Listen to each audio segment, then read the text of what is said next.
Galera, como é que vocês estão? Espero que estejam se cuidando daqueles que vocês amam, ficando em casa, né? E cuidando da saúde de vocês, da família de vocês, tá bom? Vamos falar de Europa e indústria. A gente vem falando de Europa e agora a gente vai falar de indústria, né? Essa aula de indústria a gente vai dividir ela aí em mais ou menos 3 pedaços. A gente vai falar do processo industrial do passado, né, até os dias atuais. Vamos falar dos tipos de indústrias existentes no continente europeu. E aí a gente vai falar das principais indústrias na atualidade, a localização e tudo mais. Então, a Europa e indústria. A Europa, pessoal, a história da industrialização mundial está muito ligada à história europeia. Até porque a gente viu isso, né? A Europa é o berço da industrialização mundial. Foi lá que começou a indústria mundial, tá? Então, a primeira revolução industrial vai ocorrer na Europa no século XIX. E quais os motivos da primeira revolução? O acúmulo de recursos, né? A Inglaterra e França, principalmente a Inglaterra, acumulou muitos recursos das suas colônias e até recursos de Portugal. Por exemplo, a vinda da família real para o Brasil deu à Inglaterra muitos recursos, pois a Inglaterra teve que fazer a proteção contra a barreira francesa do continente, né? Então, a Inglaterra acumulou muitos recursos a partir disso. Depois a França acumulou muitos recursos das suas colônias, dos conflitos napoleônicos e tudo mais. Também eram regiões de bacias carboníferas. Principal combustível da primeira revolução industrial, o carvão mineral, beleza? Essas indústrias, inicialmente, principalmente a indústria têxtil, né, que foi a principal indústria da primeira revolução industrial, né, a indústria de tecidos e vestimentas, essas indústrias elas tinham péssimas condições de trabalho. Os trabalhadores chegavam a trabalhar até 20 horas por dia, né?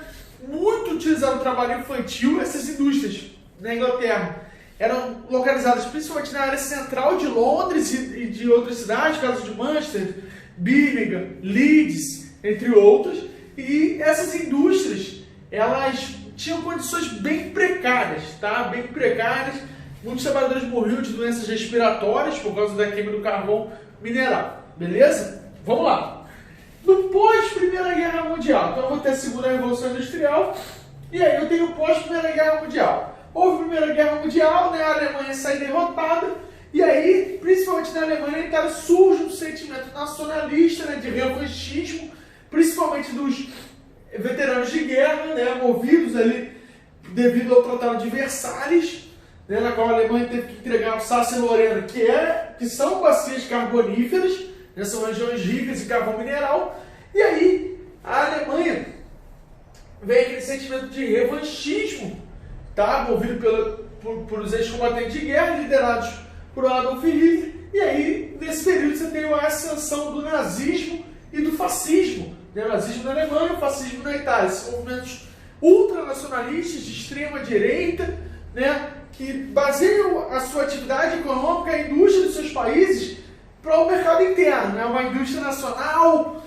fechada, mercado interno. Na Itália, a indústria é muito dividida, né? Porque a concentração industrial na Itália ficou ao norte do país e o governo então de Mussolini, né? O governo fascista, explorou ainda mais essa questão do norte do país, né? Atrasando ainda mais o sul do país, que até hoje na Itália do Sul acaba sendo atrasado economicamente, atrasando ainda mais a questão do sul do país e priorizando o norte. Tá? Isso contribuiu aí até para uma diferença social dentro do próprio país. Na Alemanha, muitas indústrias, Mercedes, a Porsche, o Hugo Boss, outras indústrias ligadas a diferentes ramos, contribuíram para o governo nazista. Tá? As indústrias voltadas para o mercado interno, fortalecimento dos estados. Então esse é o período de fortalecimento dos estados-nação, tá? Fortalecimento da identidade do estado. Vem a Segunda Guerra Mundial, a indústria passa a ser voltada para a questão da produção de armamentos, né? Em todos os países. Aí você tem, na Inglaterra, por exemplo, a Chrysler, que era fabricante de veículos, volta o seu olhar para a fabricação de aviões. Na Alemanha, a Porsche fabrica os aviões da Luftwaffe. Na França, a Renault fabrica motores para aviação, fabrica tanques. Então, as indústrias vão priorizar aí a fabricação de armamentos no período da Segunda Guerra. No pós-guerra, o que vai acontecer? Parques fabris destruídos, né? As indústrias destruídas, principalmente na Alemanha e na França, as indústrias praticamente destruídas, os parques fabris europeus destruídos. de importação. Os Estados Unidos se aproveita do plano Marshall, se aproveita da sua economia está inteira, está pouco derrubada por causa da guerra, né? As fábricas americanas não pararam, o território americano, né? O território continental americano não foi destruído, não houve bombardeio no território americano, então as indústrias americanas não pararam de produzir. E aí essa demanda da Europa fez com que os Estados Unidos emergisse a maior nação do planeta naquele período. E aí os Estados Unidos também alimenta essas fábricas europeias, né, financiando a reconstrução da fábrica, a reconstrução do processo de produção. E aí eu começo nesse período um processo de multinacionalização da economia. E as fábricas europeias são reconstruídas, só que a indústria americana chega ao mercado europeu com muita força, chega muito intensa. O que acontece? As indústrias europeias vão ter que procurar novos mercados para tentar retomar aqueles lucros. E o que acontece? Essas indústrias mantêm uma sede na Europa, né, nos seus países, no caso da Renault na França, o caso da Peugeot na França, o caso da Fiat na Itália, o caso da Mercedes na Alemanha, Volkswagen na Alemanha, e assim vai. Essas indústrias vão manter sua sede nos seus países centrais e vão distribuir suas fábricas pelos países periféricos. Né, para o quê? Redução de custos, né, matéria-prima e mercado consumidor. Vão buscar esses 3 M's com o objetivo de ter maior lucro. Beleza? E isso aqui tem muita influência dos Estados Unidos, que os Estados Unidos também se lança aos países periféricos, promovendo o chamado American Way of Life, né, que é o modo de vida americano, o modo de vida consumista, né, aquele modo de vida na qual o consumo é prioridade na vida do cidadão. Desconcentração industrial, então é sair dessas indústrias do centro, né, do planeta, das áreas econômicas, e ir para os países periféricos, caso do Brasil, caso do México, países da África, países da Oceania, países da Ásia, tudo mais. E aí aqui nesse período tem a nova DIT. O que é DIT? Divisão Internacional do Trabalho. Né?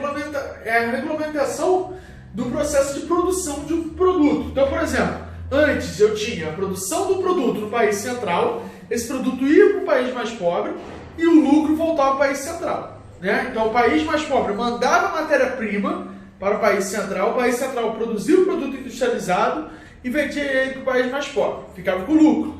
Agora, como é que funciona a DIT? Eu tenho um país mais rico, com uma sede da sua empresa, e essas indústrias vão para os países mais pobres, produzem lá a baixo custo, e aí o lucro retorna aos países mais ricos. Cadu, por que essas indústrias também vão para os países mais pobres? Além dos 3 M's, questão do custo de produção, questão dos impostos. Né? Os países periféricos, por estarem ascendendo economicamente, eles necessitam gerar empregos. Então eles reduzem seus impostos, criam condições para receber essas indústrias. No caso do Brasil, na década de 50, no governo JK, entre outros. Tá? E cria condições para receber essas indústrias. E ao criar essas condições para receber essas indústrias, esses países vão fazer o quê? Vão gerar empregos aqui. Né? Vão gerar empregos em seus países. E aí, mas o lucro vai ficar com a sede. Qual é o risco disso, Cadu? O risco maior é essas empresas terem propostas de outros países e saírem do Brasil, por exemplo, e ir para outros mercados. Então, quando você tem uma economia muito aberta, onde a empresa não tem vínculo com o país em si, ela pode sair a qualquer momento e acabar gerando desemprego, levando a uma crise e tudo mais. Beleza? Então, dessa forma, foi assim que houve o processo de expansão industrial da Europa. Na próxima aula, a gente vai trabalhar os tipos de indústria e o modelo industrial europeu da atualidade. Como é que ele se coloca e como ele está estabelecido. Beleza? Galera, um forte abraço a todos e até a próxima aula.